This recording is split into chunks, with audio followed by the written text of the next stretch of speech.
This black man dares to dream of competing in the Olympics and even boasts about changing the world. The crowd erupts in a storm of curses and yells at the black man to get out, but he just slowly crouches down. As the referee fires the starting gun, the runners burst forward like wild horses. While all the athletes push toward the finish line, a dark figure flashes ahead like lightning, crossing first, 0.2 seconds faster than the runner-up.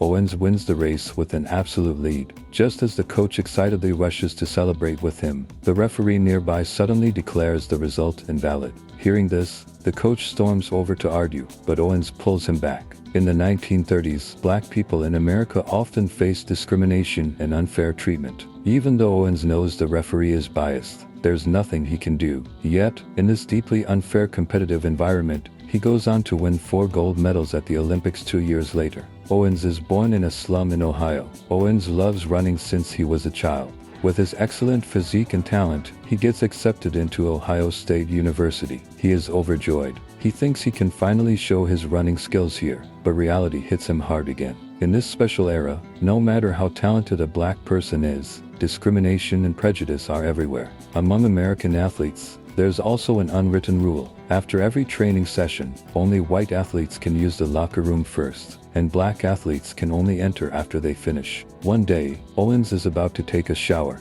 but a late arriving football player stops them. The football player insists, "You have to wait until we finish showering. Black people need to stay in line." Facing such blatant discrimination and provocation, Owens is used to it, but his friend's furious. Owens quickly tells him, "Don't start trouble, or you'll get expelled." Here, no matter who starts it, only the black students get punished. Helpless, they swallow their anger. But deep down, Owens makes a silent vow. He'll prove himself on the track, teach these arrogant white guys a lesson. But because of his skin color, no track team in the school wants to hire him. This leaves Owens, who was once full of confidence, feeling lost for a while. Then, not long after, this talented runner finally meets someone who recognizes his potential. One day, Owens is practicing on the track when his speed catches the attention of a coach named Snyder. Snyder quickly pulls out his stopwatch to check, only to be stunned by Owens' time, 10.4 seconds. At the time, that was among the fastest in the world. Only top athletes can run this fast. But the football coach standing nearby isn't impressed at all. He says the world record is 9.4 seconds, and Owens is a full second slower. Nothing to celebrate. Then Snyder points out that the 9.4 second record is for 100 yards. But this black kid just ran 100 meters. Snyder asks the football coach, "Don't you know a meter is longer than a yard?"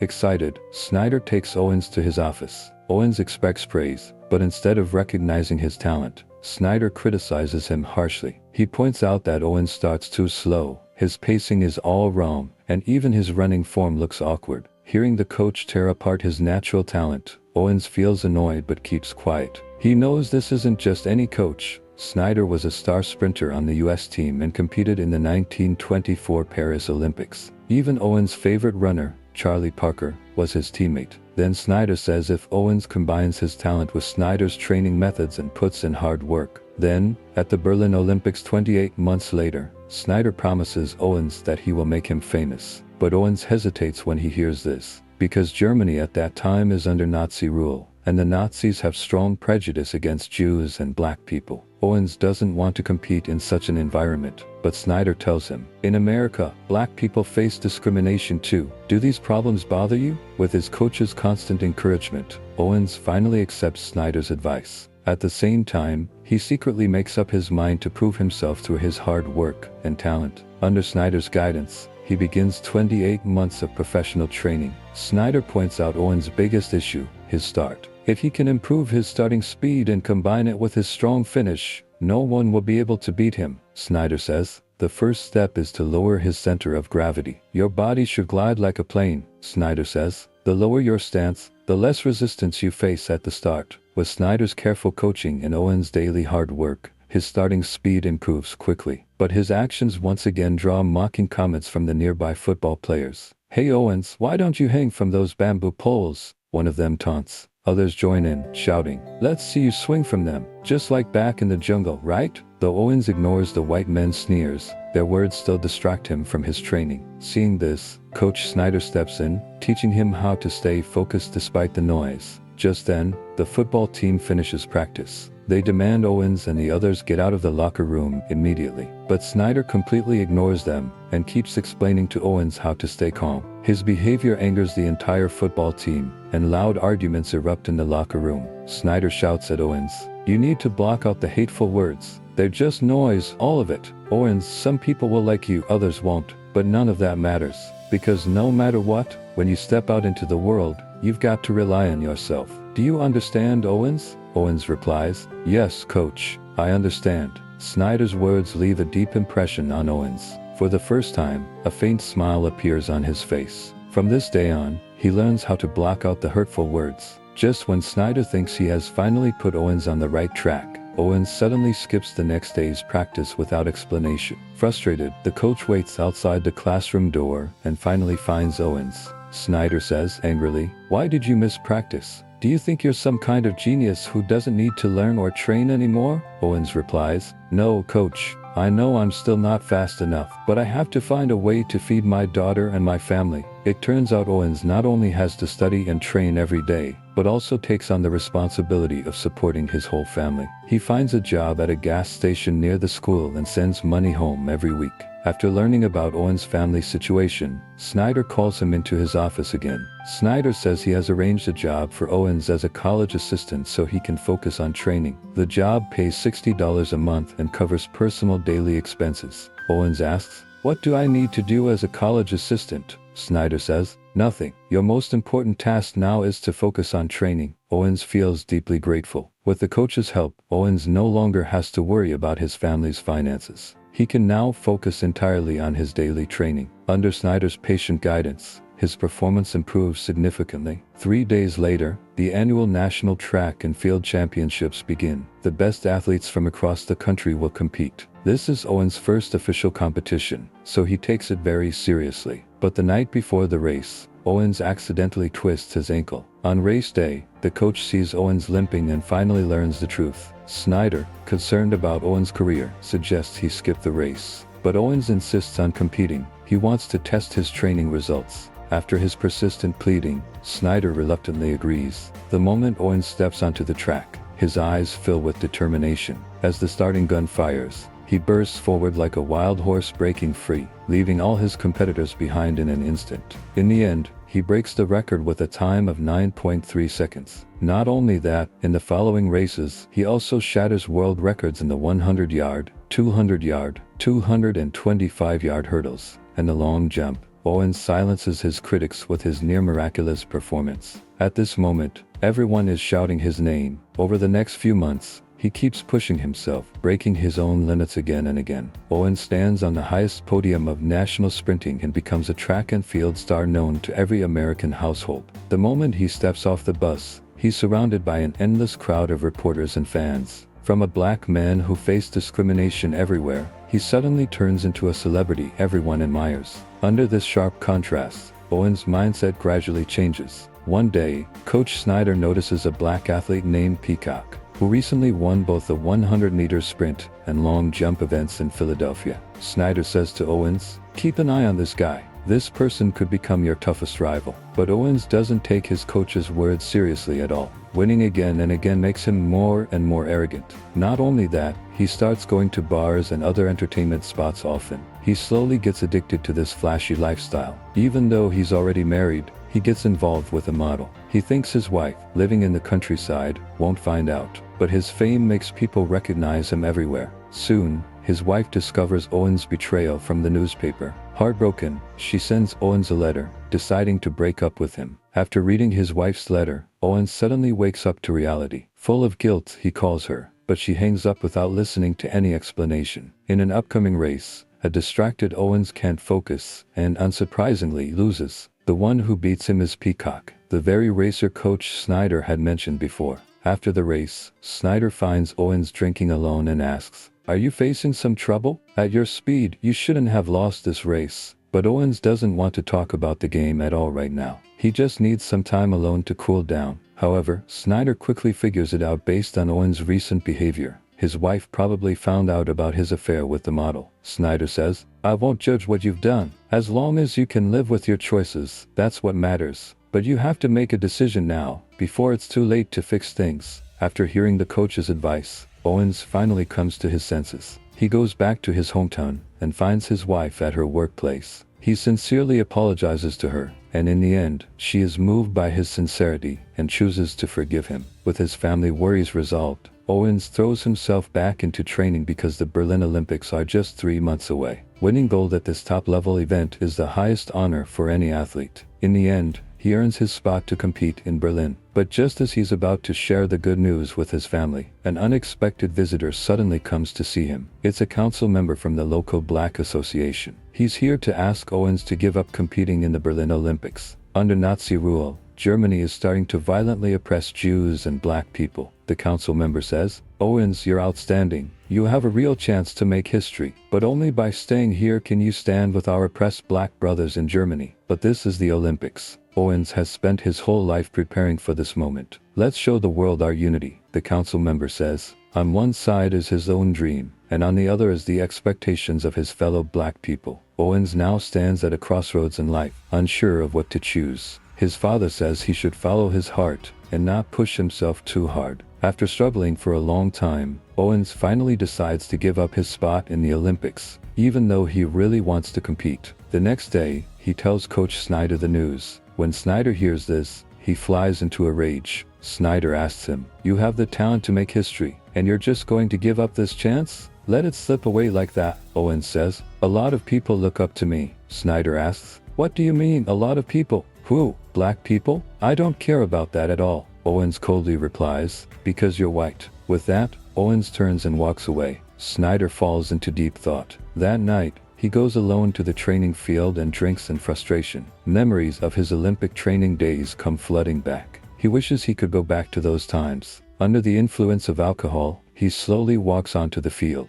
Owens bends his knees and takes another running start, then leaps into the air. But he's no longer young, and the jump makes his old injury flare up again. The next day, Snyder walks over to Owens on crutches. After thinking it over all night, he finally understands Owens' situation. This time, Snyder doesn't get as worked up as before. Instead, he patiently explains to Owens that running away and staying silent won't change anything. The only way to silence the doubts and prejudice is to shine on the Olympic stage. It's also a chance to show the world the unbreakable spirit of black athletes. Snyder pushes Owens so hard to compete in the Olympics for 2 reasons. First, he wants to make up for his own past regrets. And second, he doesn't want Owens to carry that same regret for life. In the end, he tells Owens, "Whatever you decide, at least try out for the qualifiers now. Secure your spot first, then we'll talk about the future." At the qualifiers, Owens performs flawlessly, easily taking first place. Owens qualifies for the Olympics, but at the post-race press conference, when a reporter asks if he'll compete in the Berlin Olympics, Owens feels lost again and doesn't know how to answer. That same night, Peacock, the black athlete who once beat him on the track, suddenly shows up.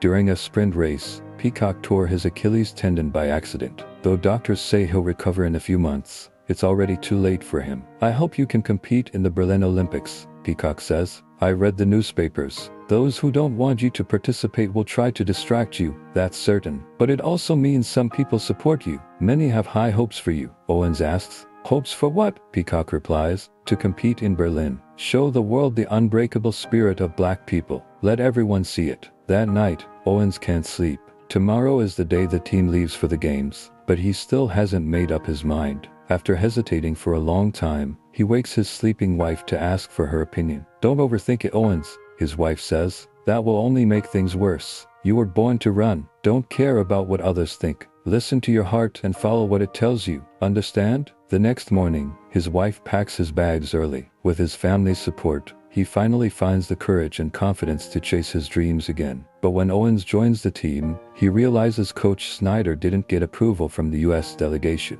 This means Snyder can't travel to Berlin as a coach. Without Snyder by his side, he feels uneasy on the cruise ship, fighting alone. He doesn't know how to face such an important match. Just then, a familiar voice suddenly calls out from behind. "You getting seasick?" Snyder asks. Owens is surprised. How did Snyder follow him here? "Someone's gotta keep an eye on you," Snyder says. Turns out, even though Snyder didn't get official approval, he decided to come for Owens in the end. Snyder pays his own way to go to Berlin with Owens. With his coach by his side, Owens finally regains his confidence. After days of travel, they arrive at the Berlin Olympic Stadium. It's Owens' first time at the Olympics, and he's stunned by the grand scene. The roar of 120,000 spectators instantly fires him up. He puts on the new shoes his coach prepared and takes off his jacket, which represents national honor. Then he slowly walks to the starting line of the 100-meter dash. Even though the crowd boos when they see a black athlete competing, Owens' eyes stay focused. Now he can completely block out the noise. With a gunshot, all the athletes dash forward.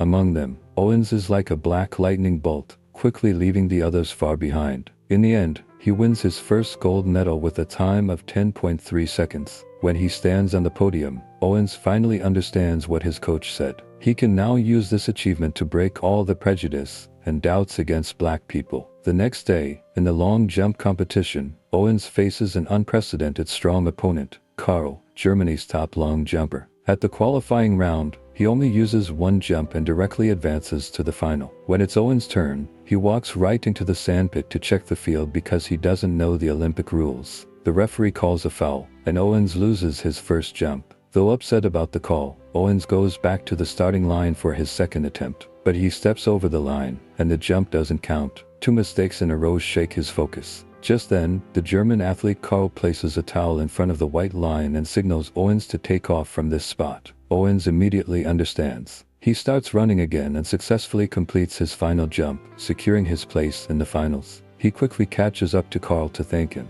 In the finals between Owens and Karl, both athletes give their best. Karl starts strong with a first jump of 7.54 meters, but Owens responds with a slightly better 7.74 meters, taking a narrow lead. Then Karl jumps 7.87 meters on his second attempt, breaking the European record. But Owens quickly responds with a perfect 7.94 meter jump, taking back the lead. Now the pressure is back on Karl. He focuses hard, ready to end the competition with his final jump. But he's too nervous, his steps get messy, and he fouls by stepping over the line, losing his last chance. This means Owens has already secured the gold medal. He walks up to Karl to express his sympathy, but Karl urges him to take his final jump and finish his Olympic journey strong. Under everyone's gaze, Owens steps onto the track again and gives his all for one last jump. With a leap of 8.06 meters, he sets a new world record. The crowd erupts in thunderous cheers. Karl pulls Owens along for a victory lap, letting him soak in the applause from hundreds of thousands. This honor isn't about race or skin color. It belongs to everyone who loves sports. Now, Owens has only one thing left to do. It's the final 200-meter race. If he can win one more gold medal, he will become the athlete with the most golds in a single Olympics in 36 years. At this moment, Owens' entire family gathers around the radio, hoping to witness this miracle. All the cameras at the stadium are focused on him. In the end, Owens doesn't disappoint. He wins the gold with a time of 20.7 seconds. The entire Olympic stadium cheers his name. Through hard work and talent, Owens brings supreme honor to himself and his country. This also helps break some people's prejudice and discrimination against black people. From being criticized by everyone to being admired by all, from losing all hope to feeling confident and proud, he spends half his life fulfilling his promise. Owens' success comes from his hard work and constant learning, but also from Coach Snyder's careful guidance. In an era when black people face discrimination, Snyder chooses to give Owens a chance. When Owens struggles in life, Snyder always finds ways to help him through tough times. When Owens hits rock bottom and feels lost, Snyder,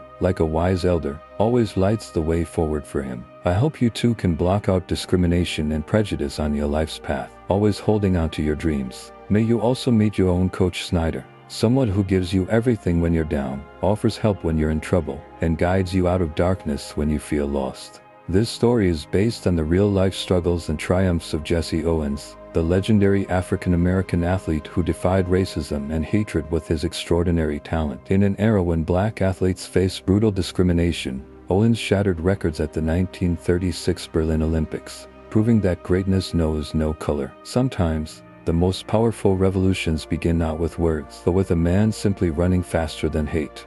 She wants to marry a dying man, with the condition that he gives her his kidney after death, because she has kidney failure. Of course, she's not freeloading. She promises to arrange his funeral as his wife, take care of his parents, and fulfill her duties after he passes. I know this is selfish, she says, but to survive, please forgive my desperation and shame. After recording the video, the girl, Ling Min, posted in a cancer support group, but then she rethinks it and quickly deletes it. Even though she acts fast, she still gets a friend request. The person's username is No Brains. After accepting, Ling Min wants to call and explain, to say it was a mistake. But the other person doesn't pick up. Instead, he sends a message saying, "Can't talk on WeChat," and share a meeting address. They set the time for tomorrow at 12:46 p.m. and even come up with a secret code. He says that tomorrow, he'll say "cool dude," and Ling Min should reply with "let's go."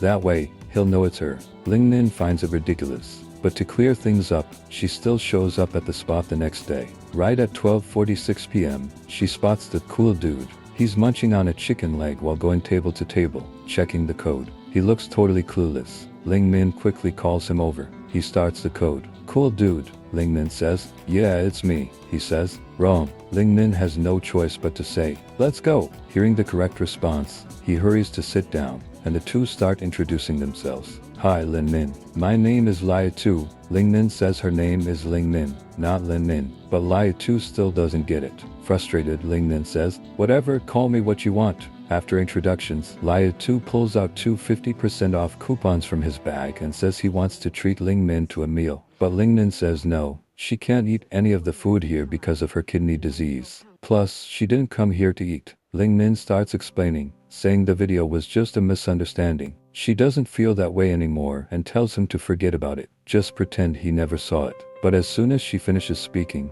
Lai Tu suddenly goes limp and collapses onto the table. Ling Min is stunned. "What the heck? Is he dead?" Lin Min quickly pokes him and reaches out to check his breathing. But just as her hand gets close, he suddenly wakes up. Lai Tu says, "Sorry, when the pressure in my head increases, I just pass out like that. You know how it feels when you're under general anesthesia? It's exactly like that." Just when it seems like things are settled, Lai Tu spots two people in the distance staring at them. Out of nowhere, he gets the wild idea that Ling Min must be an organ trafficker, and those two are her accomplices. He even snatches a badge decoration off her, yelling, "This is a wiretap!" As if that's not enough, a few men in black walk in at that exact moment. Convinced they're here to kidnap him, Lai Tu pulls out his meal card, claiming it's a police badge, and shouts, "I'm an officer." He pretends to call for backup again. As the figures get closer, he suddenly stands up and throws some ancient fist technique moves, only to realize the men in black are just here to eat.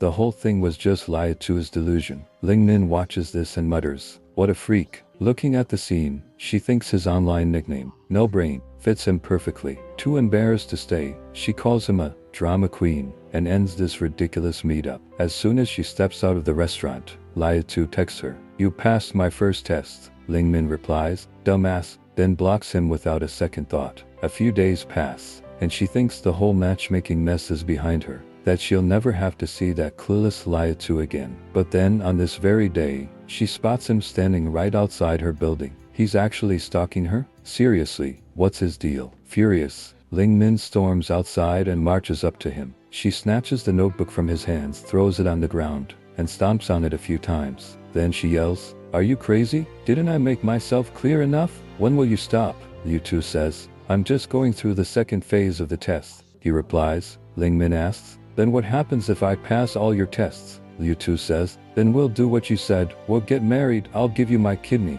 and you'll help take care of my mom." Ling Min says firmly, "I'm telling you for the last time, I won't marry you. I don't want your kidney, and I won't take care of your mom either." Ling Min looks frustrated and mutters to herself, blaming her bad luck. She says it's karma for her reckless choices, like running into someone like Lai Tuesday. But Lai Tu just shrugs and says, "Don't beat yourself up over it. It's not that deep." Ling Min rolls her eyes and calls him an idiot. As she walks away, Lai Tu picks up his notebook and solemnly writes a few big words in it. He writes, "She's got a bad temper." Starting this day, Lai Tu begins shamelessly following Ling Min, popping up in all sorts of unexpected places, like the bridal shop where Ling Min is helping her best friend try on wedding dresses, the supermarket, even a hospital ward. Wherever Ling Min goes, Lai Tu shows up. Ling Min is totally fed up. One day, while Lai Tu is tailing her, Ling Min deliberately hides. After he passes by, she mutters in annoyance, "Ugh, this guy is such a stalker. The way you get out of the bike is unique. I thought only us girls use that leg swinging move to step out."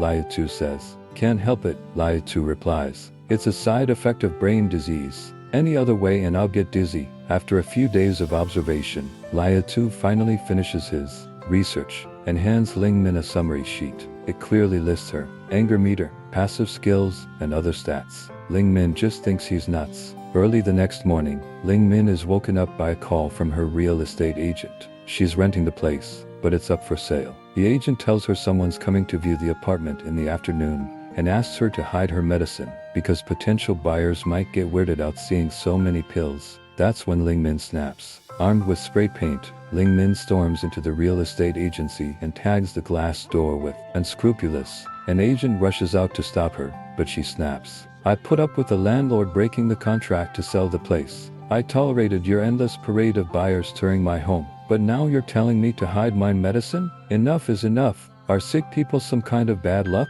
Are we that disgusting to look at?" Ling Min says. "Remember, I signed a lease to live here. This is my home. It's not like I chose to get sick." She adds, "All 3 hospitals where I'm on the kidney transplant waitlist are within 3 miles. If a match comes up, I can get there fast. And if I crash with life or death complications, pulmonary edema, heart failure, a brain hemorrhage, the ambulance might actually reach me before I die." For the landlord and the agents, that apartment is just a business deal. But for Ling Min, this is her lifeline. She just wants to survive. Hearing this, Lia 2 beside her feels mixed emotions, and even the agent feels uneasy. So they promise to find her a new place in the same neighborhood, free of charge. They won't let her move until they do. The conflict finally cools down. Later, Lia 2 approaches Ling Min again and shows her his medical records. "I have a brain tumor," he says. 4 years ago, he had surgery to remove part of his brain to stay alive. But a month ago, it came back. He knows his time is running out. He's seen Ling Min's records. If she agrees to take care of his mother after he's gone, he's willing to give her his kidney. Lia 2 explains everything in detail and with sincerity, but Ling Min only replies with, "No wonder you're so clueless." Even though Ling Min is firm, Lia 2 keeps pushing. Ling Min explains that the video was really posted by accident. She won't marry him, and apologizes for wasting his time. Lia 2 asks, "So that's it? Just an apology?" Ling Min says, "What else do you want?" Lia 2 asks, "How about meeting my mom?" Ling Min is exasperated by Lia 2's persistent attitude. To get rid of him once and for all, she drags him to a nearby police station and tells Officer Lee that he's been stalking her. She hands over the notebook where Lia 2 recorded her activities. But Ling Min forgets that Lia 2 is a total airhead. He actually explains that he followed her because she posted in a group chat looking for a kidney donor, and he suspected she might be an organ trafficker. Officer Lee says, "You both seem pretty shady to me." Just like that, the two are taken to the police station. After some back and forth, the cops piece together the whole story. The officer tells them, "This is just ridiculous. It's against transplant regulations. Even between spouses, you have to be married for at least 3 years before donating." He also warns Lia 2 to stop stalking Ling Min, or next time it'll count as harassment. After leaving the police station, Ling Min realizes she went too far and apologizes to him, saying this really won't work.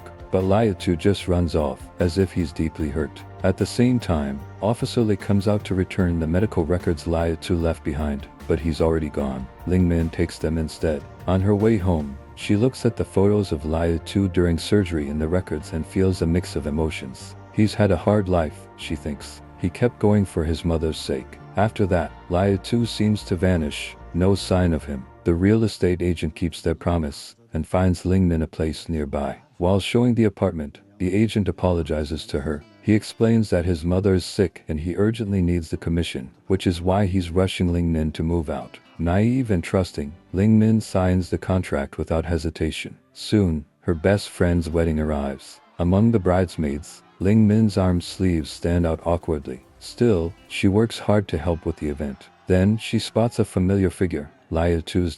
"What's he doing here?" she wonders. She runs over to ask, and Lia 2 says he's working as a videographer for the wedding company. Legit job, even showing her his uniform. Ling Min ignores him after that, and joins her friends for dinner. During the meal, they play a game where they pass a tissue with their mouths. The groomsman sitting next to Ling Min is a total creep. He just swallows the tissue instead. The guy tries to take advantage of Ling Min, waiting for her to kiss him while the crowd eggs them on. Ling Min freezes, unsure what to do. Suddenly, Lia 2 charges in, tackles the guy to the ground, and starts throwing punches with his ancient martial arts moves. Later, Lia Tu is dragged to the security office. He claims he was being a hero, saying Ling Min signaled for help, but Ling Min denies it. Lia Tu says, "Then why were you making eyes at me?" Ling Min says, "Who was making eyes at you?" Lia Tu says, "Just admit it, you looked at me, right?" Ling Min says, "Okay, maybe I glanced your way." Lia Tu says, "And when you looked, did you make this face?"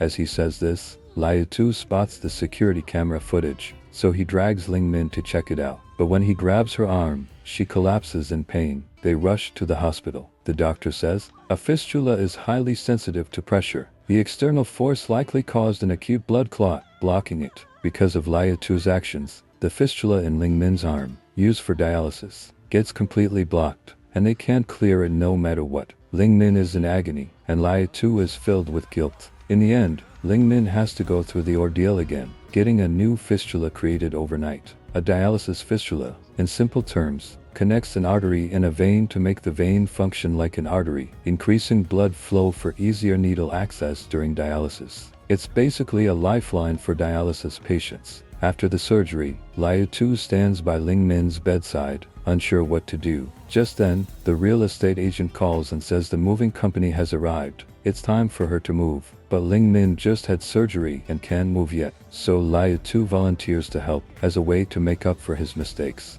In just one day, Lia Tu not only moves all her things but also sets up her new room. He even prepares a meal tailored for someone with kidney disease, being extra thoughtful. During dinner, Lia Tu says, "This place has good vibes, unlike the last one." Ling Min asks, "Why is that?" Lia Tu replies, "The old place had a bird's nest right across from it. Bad luck, you know?" Ling Min asks why bad luck. Lia Tu says, "Since the 1980s, all the birds in the world have been replaced by AI birds. Bad guys use them to spy on humans. Their eyes are cameras. Every word we say and everything we do gets recorded. Imagine being watched like this every day. It drains your soul." Ling Min hears this bizarre claim and is completely speechless. Before she can react, Lia Tu adds that he recently joined an alien contact group.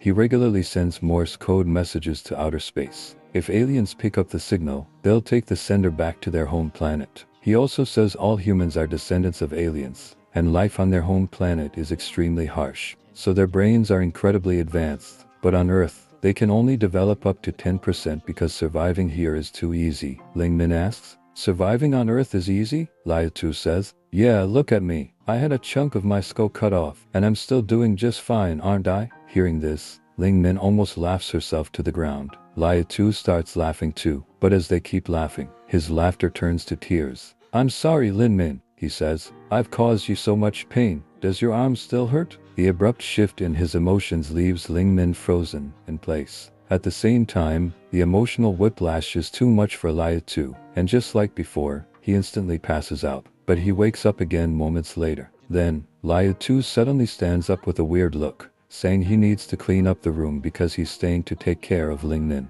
At first, Ling Min refuses, saying it's inappropriate for them to be alone together. But Lia Tu threatens to call her dad. He has his number from the delivery package. Not wanting to worry her parents, Ling Min reluctantly agrees and goes to fetch him a pillow. When she returns with the pillow, she sees him using her cup and yells, "Don't drink that." Lia Tu asks, "What's wrong?" Ling Min says, "That's the cup I used to measure my pee." Lia Tu replies, "No way, it doesn't even smell." Ling Min snaps, "Don't you know, people with kidney disease don't have smelly pee." Ling Min has a temporary dialysis tube inserted in her neck, while Lia Tu stays by her side the whole time. The dialysis process is always boring and takes forever. Just like before, Ling Min picks up her phone and plays some music, but after a short while, Lia Tu takes her phone and drops it into a cup. Then he says to her, "My mom says the echo makes it sound even better than a speaker." In the days that follow, Lia Tu keeps Ling Min company, helping her check her blood pressure, tracking her daily water intake, and packing up their things for the move. He cleans the house spotless, and even carries her on his back when she's tired. During her dialysis sessions, when she dozes off, he gently supports her head. Once, he notices her drooling in her sleep and jokes, "You've got alien skills," Lia Tu says.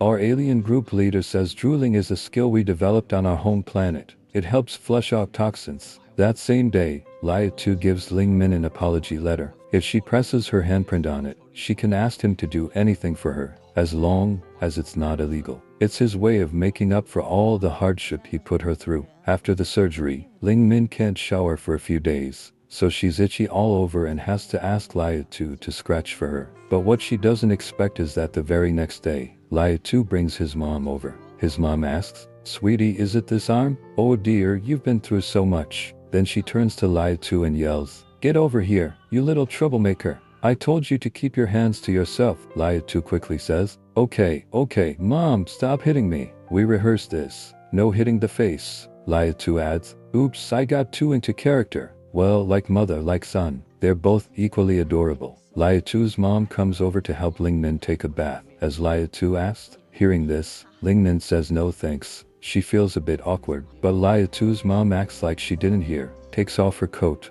and heads to the bathroom. Lingmin has no choice but to accept. Before going in, Liatu reminds Lingmin, "Don't tell my mom about my relapse." And Lingmin agrees. After the bath, Liatu's mom blows dry Lingmin's hair while apologizing. She says, "Liatu's always been a scaredy cat. The night he hurt you, he cried at home all night." She also adds, "He's not good enough for you," and mentions how Liatu tends to overthink things. She tells Lingmin to think carefully about their relationship. When Liatu's mom mistakes them for a couple, Lingmin replies, "We're just hospital buddies." Maybe even Lingmin doesn't realize that after all these days together, the goofy Liatu has found his way into her heart. Soon, the day to contact the aliens arrives. Liatu specially assembles a set of receiving equipment. He tells Lingmin, "Wait downstairs with the walkie-talkie for the signal," then carries the receiver up to the rooftop himself. Lingmin is speechless but still sits there seriously, waiting as he said. During this time, Lingmin asks Liatu, "Is it true that some people on Earth have been taken away by aliens?" Liatu says, "Yes, but only their consciousness is taken. Their bodies stay on Earth and fall into a coma.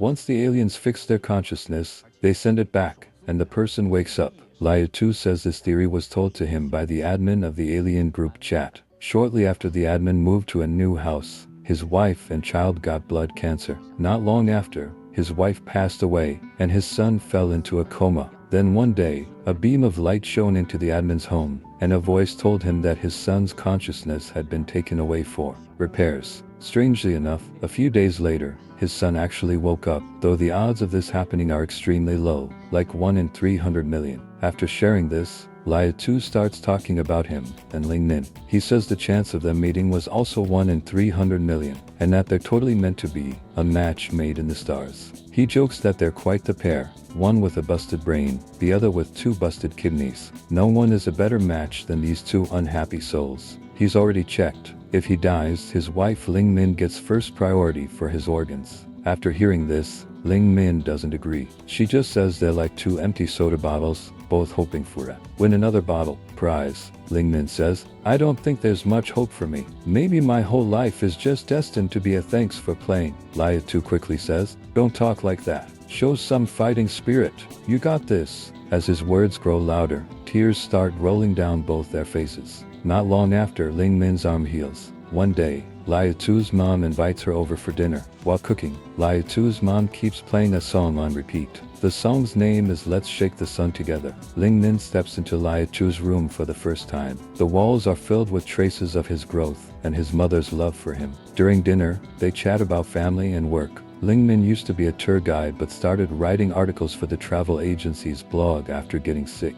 Liatu's mom says, "Actually, some friends of mine are planning to come here for a trip next month. Could you help them book a good tour?" Lingmin replies, "No need for that. I'll take them around myself." Liatu's mom asks, "But are you sure your health can handle it?" Lingmin says, "No problem. I'll just do my dialysis in advance. You can count on me to give them the full experience." Just then, Lingmin's phone rings. It's the hospital. They've found a matching kidney donor. Lingmin needs to go register at the hospital right away, but the rain is pouring so hard that the whole city is gridlocked, and they can't even get a taxi. In a rush, Liatu hops on his bike, with Lingmin sitting behind him holding an umbrella, and they pedal straight to the hospital. After what feels like forever, they finally arrive. The doctor successfully registers Lingmin's information. But just then, the doctor gets a call. The donor's family has raised objections, so they'll have to wait for updates. Their hearts sink instantly. As they're leaving, a father and son hurry in. Liatu's eyes instantly fill with hostility. Lingmin explains to him, "Stop staring. Usually, when someone donates both kidneys, it can help 2 patients with transplants. We're transplant buddies, not rivals. Relax." After that, the two wait outside the hospital for a long time. The father and son are also waiting, but there is only endless disappointment. The family on the other side decides to stop the kidney donation. Seeing the message about the cancelled donation, Ling Min's tears instantly fall. Meanwhile, the son from the father-son pair also waiting for a kidney match loses all hope. The son says to his father, "Just leave me alone, I'm begging you. Please, I can't take it anymore. I want to go home. I can't wait for that kidney. I'm tired. I just can't wait any longer." We always think happiness means having a car, a house, and money. But when we really think about it, it's about being free from sickness, pain, and disaster. On the bus ride home, Ling Min hums the song Liatu's mom used to listen to. The lyrics is "Let's shake the sun together." She doesn't understand why the sun needs to be shaken. But then Liatu suddenly says to her, "Let's get married," even though he jokes that he just wants to find a good home for his kidney. But what he really wants is to give Ling Min a reason to keep living. Besides, his own illness could get worse at any time, and worse means death. Maybe the day after tomorrow. So he wants to give her his kidney, to let her live for him. This is Liatu's unique way of confessing his love. As for the lyrics of "Let's Shake the Sun Together," Liatu has his own take. He says, "The sun rises and sets every day. Even it gets sleepy and tired sometimes. That's why we have cloudy and rainy days. We have to shake it with sheer willpower to wake it up." He's telling Ling Min in his own way, as long as the will stands strong, the sun will eventually rise again.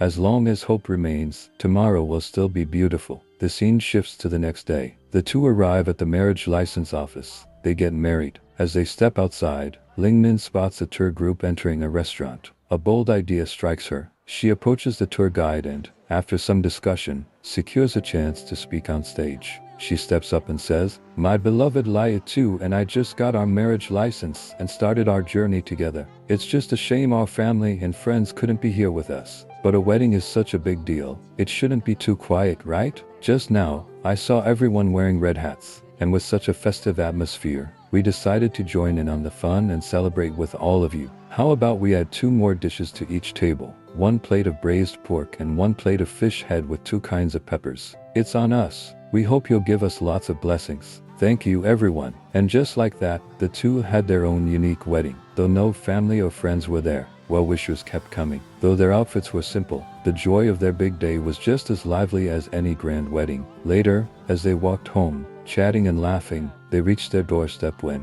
Ling Min spots a familiar face, her ex-boyfriend. He walks over and says he wants to talk. She agrees, and they head to a cafe. Back when Ling Min was diagnosed with kidney failure, her boyfriend vanished without a word, even snipping off a lock of her hair as a keepsake. Now, he pulls out a lock of hair and begs for a second chance, asking her to forgive his past actions. "I'm drowning in online loans," BX says. "I can't even turn on my phone anymore.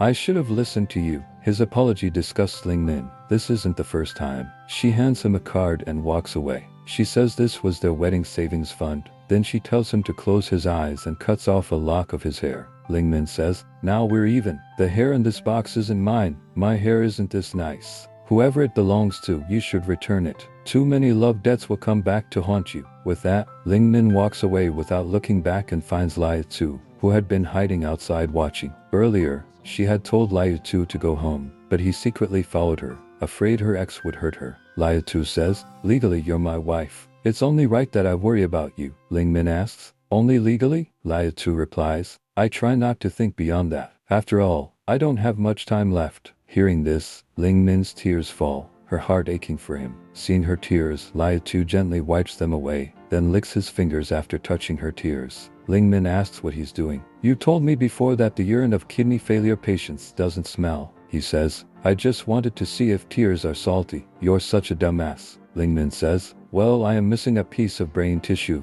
Liatu replies. Ling Min starts laughing through her tears, but then the tears keep falling. And right then, for the first time, she kisses him. At this moment, they're not just a couple bound by an agreement.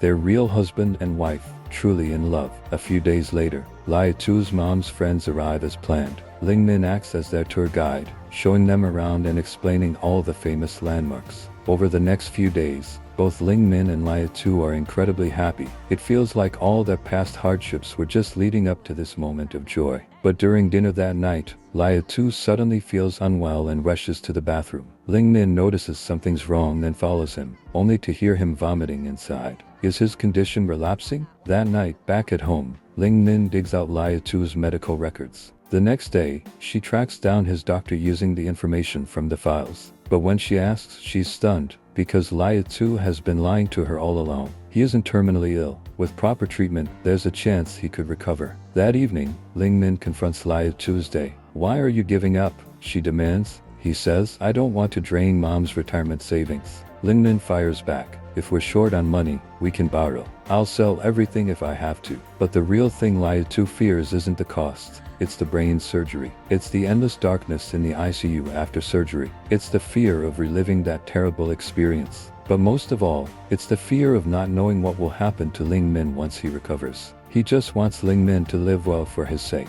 Ling Min says they're married now. He shouldn't just think about himself. But he replies, didn't we get married just so I could give you my kidney? Ling Min asks, is that really what you think our marriage is about? Lia Tu says, besides these 2 kidneys, I don't know what else you'd see in me. Sacrificing yourself for love only ends up torturing the other person. Heartbroken, Ling Min slams their marriage certificate in front of Lia Tu and yells, divorce. We're getting a divorce. Just then, Ling Min's parents walk in and see everything. They probably never imagined things would turn out like this. The first time Ling Min's father meets his new son-in-law is during a messy divorce. After hearing the whole story, Ling Min's dad asks Lia Tu, are you really willing to give your kidney to Ling Min? Ling Min cuts in. Dad, focus. The issue isn't about the kidney. It's that he has to get the surgery. Lia Tu's thoughts are simple. Before, he wanted to use his kidney as a way to secure his mother's future. But now, he just wants Ling Min to live. He wants to give her his second chance, like winning an extra bottle in a soda cap prize. Ling Min says, I don't need it. I'd rather stay on dialysis for life. With that, she walks back to her room. She doesn't want Lia Tu's self-sacrificing gesture. She just wants them both to live. For the next few days, they don't see each other. But the little moments they once shared always find their way into Ling Min's heart when she least expects it. Watching the video Lia Tu made for her, she starts smiling without realizing it,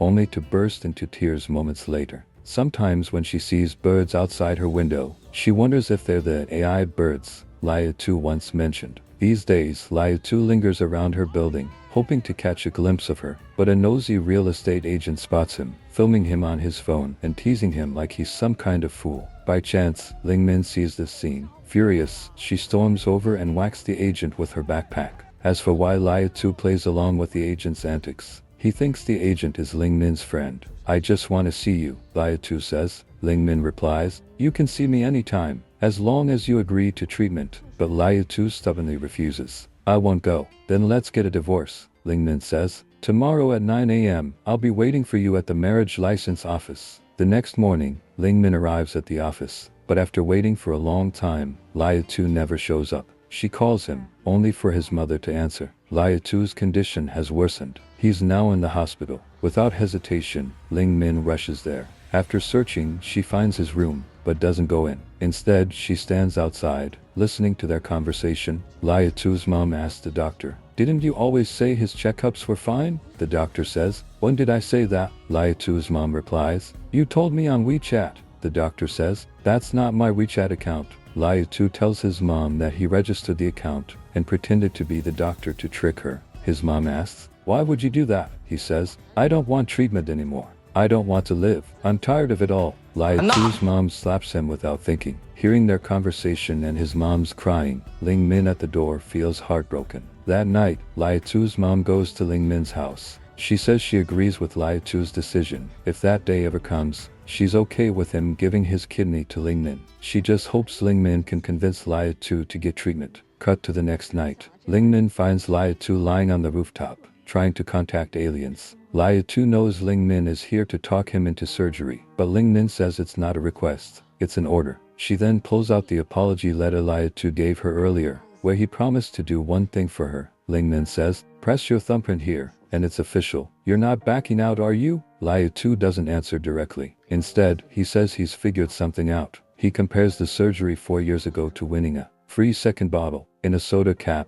a lucky bonus. The heavens gave him 4 extra years to enjoy life, meet the girl he loved, and even get married. He's already grateful for that. Ling Min says, funny you mention that. She pulls out a bottle of soda and confidently tells Lia Tu, this one's a winner for sure. Laya 2 doesn't believe her but takes it, opens it, and sure enough, it's a winning bottle. Before he can even react, Ling Min grabs the bottle, screws the cap back on, then whips out her phone, turns on the flashlight, and shines it through the bottom. Turns out, you can see the winning words on the cap when light shines through it. Ling Min says, "Now do you suddenly feel that winning a free extra bottle isn't that exciting anymore?" Then she adds, "I've heard this idea before, that everyone's life script is something they chose themselves after reading it, but they just forgot at the moment of birth." Laya 2 says, "Then why would I pick such a terrible script?" Ling Min says, "Mine isn't great either, but since we made the choice, there must be a reason for it." Laya 2 says, "Maybe getting a brain tumor was meant to inspire me to contact aliens. Who knows, maybe I'll become an alien communication expert someday."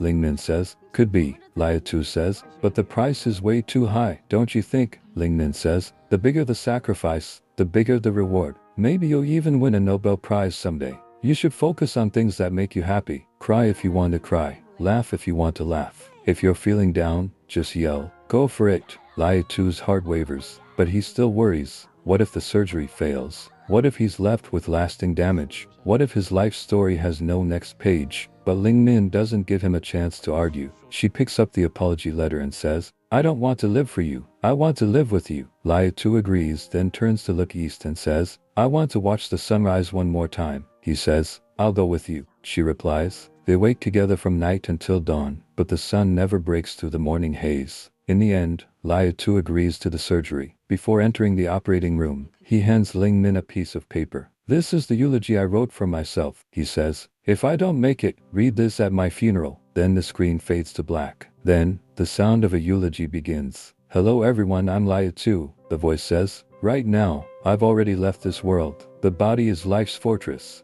and mine has been breached for far too long." Wait, no, Laya 2 is still alive. Laya 2 asks Ling Min why he's not dead, but she's already reading his eulogy. Ling Min says, "Because when you were unconscious, you didn't react to anything else. Only when I read the eulogy did your eyes move." Laya 2 asks, "Was I out for long?" Ling Min says, 17 days. "Maybe aliens picked up your signal and took your consciousness back to their home planet." Laya 2 says, "No way. Ever since we met, I changed the Morse code. The signals I send them are a plea to our home planet, to take you back and heal you." After Ling Min tells him that the drink she gave him that night was specially made by a friend, Laya 2 says, "You dare pull a stunt like this? Is there anything you wouldn't do? Don't tell me even your name is fake. Are you really Lin Min?" Ling Min replies, "I was never Lin Min to begin with. It's Ling Min." Laya 2 never got her name right, yet he stood by her side as they shook the sun together. In the end, Laya 2 leaves the hospital, and the two hold their long overdue wedding. At the ceremony, Ling Min isn't wearing her usual arm covers, and Laya 2's head is bare. Two broken bodies, now pieced together into one whole family. The movie doesn't show how their story ends. Maybe Laya 2's illness comes back one day, or maybe it never does. Maybe Ling Min never gets a kidney transplant, or maybe she does, but none of that really matters. What matters is they found each other. From then on, every day will be bright because they are each other's sunshine. The film, titled Let's Shake the Sun Together, tells the story of two patients. But instead of focusing on sadness, it shows their resilience and kindness in tough times. Even with serious illnesses, they still laugh and mess around. Even when they don't know what tomorrow holds, they live each day to the fullest. It's rare to win another bottle from a drink cap, and life isn't always smooth sailing, but they keep going. Just like the sun sometimes dozes off, we can still wake it up with our willpower. This strength helps us face life's challenges and hold on to hope for the future. As Ling Min says, we've already read the script of our lives. Even if it's bad, the fact that we chose to bring it into this world means there's something worth living for. So no matter how good or bad our script is, whether we're happy or not right now, always keep hope for the future. Believe that down the road, our own sunshine will come.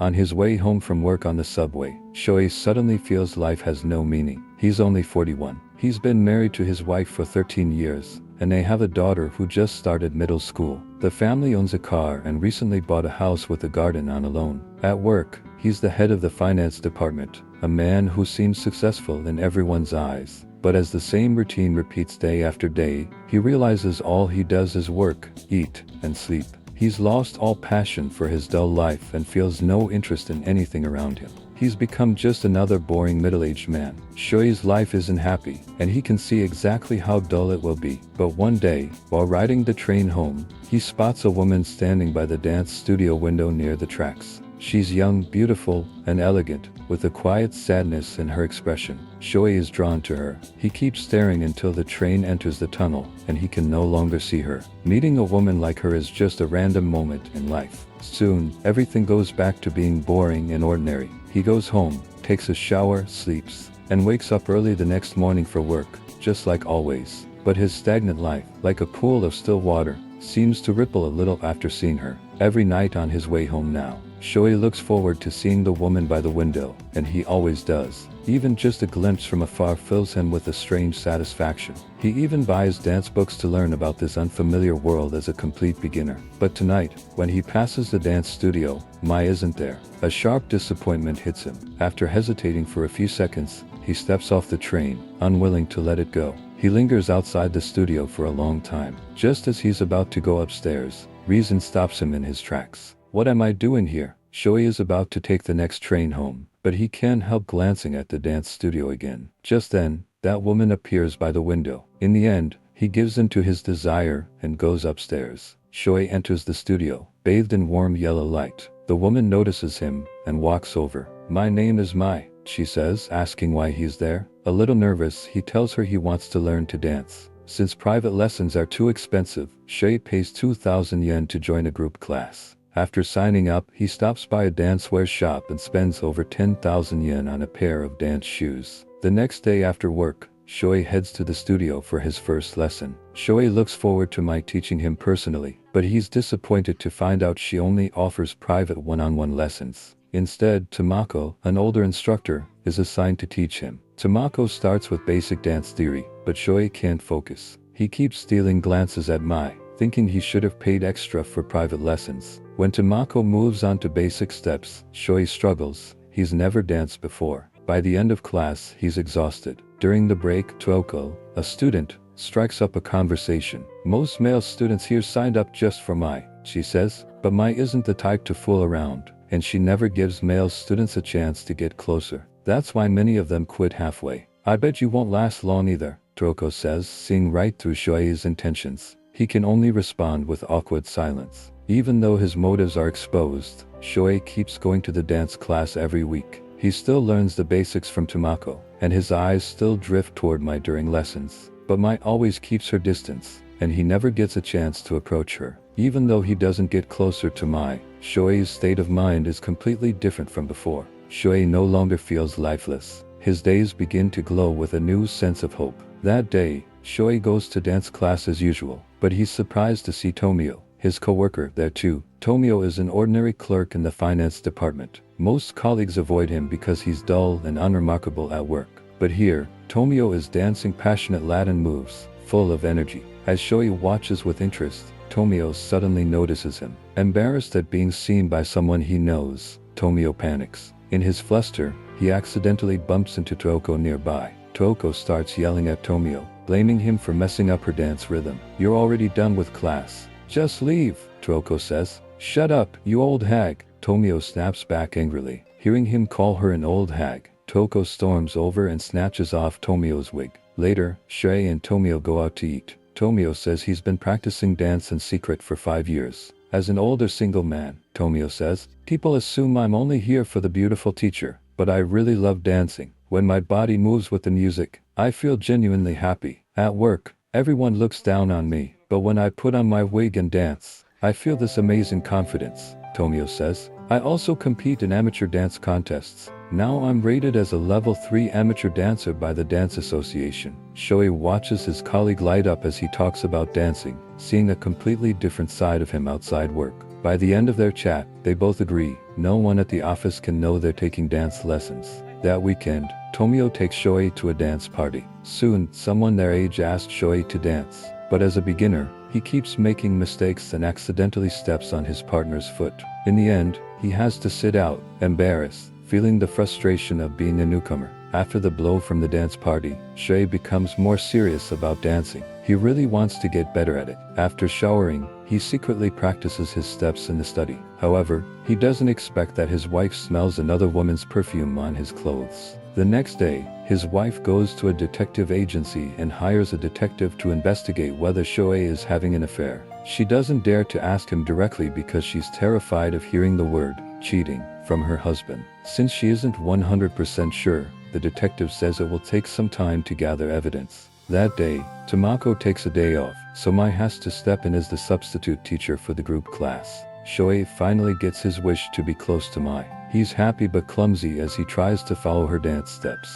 Just as he's lost in his secret joy, a detective investigating the case snaps a photo of him holding Mai. After class, Shohei should take the train home, but he waits at the station instead. When Mai comes downstairs, he gathers the courage to invite her to dinner, but Mai refuses without hesitation. She says she never interacts with students outside class. Mai says, "Let me be honest. I hate it when students come to dance class with the wrong intentions. I take dancing very seriously. This isn't a dance hall. Don't think of dancing as something vulgar," Mai says. After being rejected by Mai, Shohei starts to think about quitting, but when he sees people practicing in the classroom, he can't help but go back. He clears his mind and focuses on learning the rhythm and steps from Tamako. At work, he unconsciously practices his moves. On the bus, his feet tap to the beat in his head. Every weekend, he eagerly joins dance parties. On nights without class, he practices alone under the bridge. Slowly, he truly enters the world of dance and begins to feel its magic. After each class, while waiting for the bus, Shohei practices his dance moves without caring who's watching.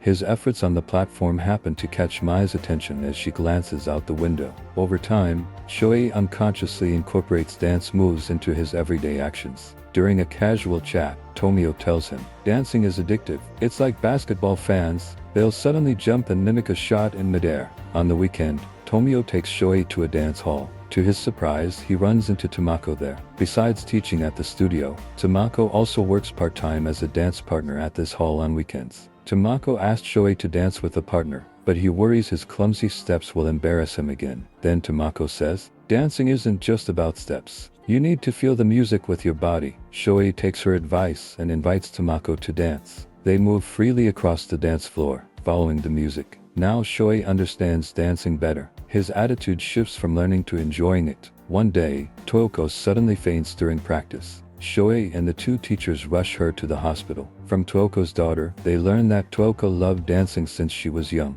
She met her husband at a dance party. Years ago, Toyoko's husband passed away unexpectedly. To raise her daughter, she gave up dancing and started working. Now that her daughter is grown, Toyoko has returned to her passion for dance. She works 2 jobs during the day and practices at the dance studio at night. Despite the hard work, she keeps dancing because she wants to compete in an upcoming amateur dance competition. Dancing still brings her joy. It seems to be her only happiness and emotional support these days. But her former dance partner refuses to team up with her, saying she's too old and overweight. She wants to compete but can't find a willing partner. On the way back, Tamako asks Shohei if he'd be Toyoko's new dance partner. Shohei says he's not good enough to compete. Teacher Tamako offers him a free extra lesson and convinces Mai to join her in giving Shohei special training. Later, Shohei and Toyoko become partners and start practicing to build their rapport. Mai trains Shohei with a professional dancer's attitude. She scolds him harshly when he makes mistakes but praises him sincerely when he improves. During training, Shohei and Mai have a lot of physical contact. But unlike before when he admired her, Shohei doesn't have any impure thoughts. Right now, he cares more about improving his dance skills. As he gets better, Shohei looks forward to every tomorrow, eager to go to the dance studio early in the evening. Even when he runs into Tomio at the office restroom, he pulls him in to practice as his partner.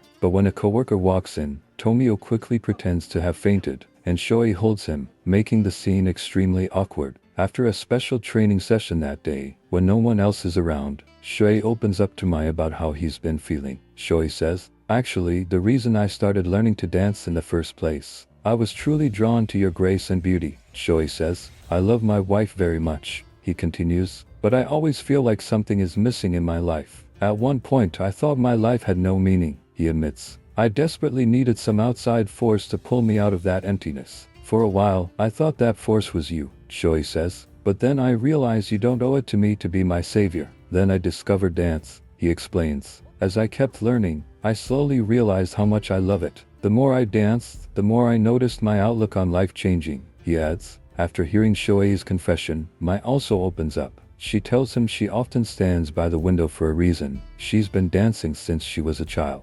My dream as an adult is to win a prize at the Blackpool Dance Festival in England, Mai says. 2 years ago, I went to Blackpool to compete, she continues. But in the semi-finals, another competitor knocked me down. At the time, I blamed my partner for not protecting me. After the fight, we ended our partnership. Then I returned to Japan to find a new top-level partner, Mai says. But my father ordered me to stop competing for a while. He made me teach at his dance studio. I hated it, teaching a bunch of middle-aged and older students. So during that time, I often stood by the window, half-hearted and avoiding my responsibilities. I keep thinking about returning to the international stage to compete and win awards, Mai says. But while teaching you all to prepare for competitions, I slowly understand why my father wanted me to stay here. Watching you dance with such passion and dedication, I realize I never truly loved dancing before, she continues. I always danced just for achievements. I never took the time to feel the joy dancing brings. Sometime later, the detective finishes the investigation. He hands Shoei's wife photos of him dancing in various places. With years of experience, the detective says Shoei isn't having an affair. He just suddenly developed a passion for dancing. Looking at the photos of her husband's focused expression, his wife notices he hasn't smiled this happily in a long time. Suddenly, Mai realizes that dancing might be the only thing that brings joy to her husband's life. For 13 years of marriage, she has never worked outside. It's Shoei who worked hard to buy their car and house. To let her sleep more, he makes his own breakfast every morning. He leaves the car for her daily use and takes the train to work. Thinking of how he has cared for her all these years, Mai decides to understand and support his hobby. On her way home, she buys a dance manual, trying to learn about the world of dance that Shoei loves. Soon, the competition begins, and Shoei and Toko walk onto the dance floor together. Tomoko and Mai cheer for Shoei from the audience, but he doesn't notice because he's focused on the upcoming competition. His wife and daughter also come to watch. The competition starts smoothly, and Shoei performs better than ever. But halfway through, his daughter shouts, "Go, Dad!" because he's doing so well. The sudden shout distracts him. In his panic, he spots his wife and daughter in the crowd. His dancing stops. Then another dancer bumps into him hard. He tries to steady himself but accidentally steps on Toko's skirt in the confusion. Her dress slips off, and she leaves quickly, embarrassed and upset. Shoei's first competition ends in dramatic failure. His wife admits she already knew about his dancing. She feels a bit resentful because Shoei has been so obsessed with lessons that he skips dinner at home. The failure hits Shoei hard. He tells his wife he won't dance anymore. That whole experience was just a pipe dream, he says. That world was never meant for someone like me. After that, Shoei stops going to the dance studio. His life goes back to just work and family. Shoei feels hopeless and accepts his dull routine, going back to his repetitive life between home and work. But soon, on the weekend, Tomio and Toko suddenly visit him and bring a letter from Mai. The letter says Mai will hold a farewell dance party next Friday before leaving for the UK to return to international competitions. She invites Shoei to see her off, but he avoids the idea and doesn't want to go. His wife urges him to attend the party, but he brushes it off, saying he doesn't feel like going. Then his wife tells him, "Instead of seeing you so down, I'd rather watch you dance happily. Besides, you can teach me to dance." Shoei says, "Actually, I'm just as interested in dancing as you are," his wife replies. Their conversation catches their daughter's attention. "Dad, you should teach Mom right now," the daughter says. She then pulls her parents outside. With their daughter urging them, Shoei takes his wife's hand and starts teaching her. He explains the basic steps carefully, patiently showing her how to move with a partner. As they dance, Shoei suddenly realizes something. Since entering middle age, he's barely shared any meaningful moments with his wife. Lately, he's been so absorbed in learning dance that he forgot. Every night, she waits for him with a warm meal ready. He says, "I'm sorry for making you feel lonely." Then he patiently starts teaching his wife to dance. The close contact seems to ease the tension between them. Dancing is a magical activity. It brings people closer, heart to heart. Time jumps to Friday evening of the second week. After work, Shoei wanders alone outside for a long time. Late at night, as the train passes the dance studio, he instinctively glances toward it. But this time, he notices new words written on the studio window. "Shoei, let's dance." It's Mai's final invitation to him. Meanwhile, inside the dance hall, the farewell dance party for Mai is almost over. Throughout the evening, Mai keeps glancing at the door, but Shoei, whom she invited, never shows up. When it's time for Mai to choose a partner for the final dance, the spotlight sweeps across the crowd, but the person she's waiting for still isn't there. Just as Mai starts to feel disappointed, Shoei rushes in and appears at the entrance. Seeing him, Mai's lips curve into a faint smile. She walks over slowly and asks him to dance. This is the 1996 film Shall We Dance? A story about how middle-aged people navigate their midlife struggles. The confusion Shoei faces is something many people outside the movie are either going through or will experience someday. By middle age, people have already walked half of life's journey. At this stage, they often lose their joy in living. The curiosity and passion of youth fade away, yet their experience and wisdom haven't reached the level where they can follow their hearts freely. For middle-aged men and women, the burdens pile up: family responsibilities, the exhausting task of raising children, cracks in their marriages, and the unstoppable aging of their looks. Their inner worlds become shockingly barren and withered. These harsh realities weigh them down, bending their backs. So they have no choice but to keep their heads down and hurry forward through life. Many people who keep their heads down and push forward don't notice it. Their expressions stay tense, their thoughts grow cloudier, and life becomes dull. They start to feel like the rest of their days hold no hope or meaning. But this film shows us that if we lose our passion for life, we should find something to care about, a hobby or a purpose. No matter how hard life gets or how mundane our daily routines are, we must still seek what truly matters to us. It could be a simple hobby within our reach or a life goal we're willing to give everything for. And in the process of chasing what matters, we can always find joy in life, and we will eventually discover how to enjoy it.